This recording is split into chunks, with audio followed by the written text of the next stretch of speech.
আসসালামু আলাইকুম রহমতুল্লাহি ওয়া বারাকাতুহু।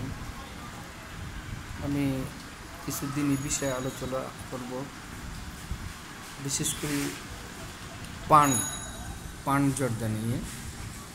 আমাদের অনেক মুমিন ভাইয়েরা আছেন, আমাদের অনেক সিনিয়র সিটিজেন আছেন, আমাদের অনেক মুফতি মৌলানারাও আছেন যারা অনবরত পান সেবন করতেছেন। হারাম হালালের বিষয়টা আমি যাবই না। আমার প্রশ্ন আপনাদের কাছে যে আপনি পান খাইয়ে দাঁতে কইরে ফেলাইছেন, আপনার দাঁত কালো হয়ে গেছে গা, দাঁত হয়ে গেছে গা।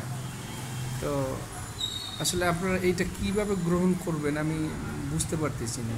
কারণ পান সেবন করার পরে পান জর্দা যেই প্রক্রিয়া আপনি সেবন করতেছেন, আসলে সেটা কি হচ্ছে, এবং আপনি সেবন করার পরে আপনি দেখবেন যখনই ভিতর থেকে যখন গ্যাস বা ঢেক যেটাকে বলে উঠে, তখন দেখা যায় অনবরত গন্ধটা আসতেছে, ঘ্রাণটা আসতেছে, বা জর্দার ঘ্রাণ আসতেছে। তো রাসূলের ছোট্ট একটা হাদিস যেটা আমরা শুনছি, যে আল্লাহ রাসূল বলছেন যে তোমরা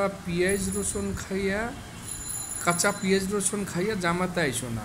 তো রাসূলকে জিগাইলে সাল্লাল্লাহু আলাইহি সাল্লাম প্রশ্নে জিজ্ঞেস করলে তিনি বলেন যে এই পেঁয়াজ রসুন কাঁচা খাওয়ার পরে গন্ধ আসে, যেই গন্ধ আল্লাহর ফেরেশতারা সহ্য করতে পারে না, যার কারণে বারণ করতেছেন।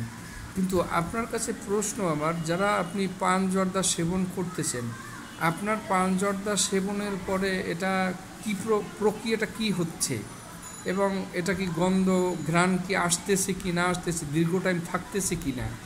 তো যেটা আমাদের দৈনন্দিন জীবনে প্রয়োজন পেঁয়াজ, সেটার জন্য যদি এভাবে বলে, তাহলে আপনার পান জর্দার জন্য কিভাবে আপনাকে করা উচিত, আপনার কাছে প্রশ্ন আমার। আশা করি আমার কথাগুলো খুব গুরুত্ব সহকারে শুনবেন এবং বোঝার চেষ্টা করবেন। না বুঝলে চাইলে আমার সাথে বিস্তারিত আলোচনা করতে পারেন, আমি এ বিষয়ে আরও দীর্ঘ আলোচনা করব।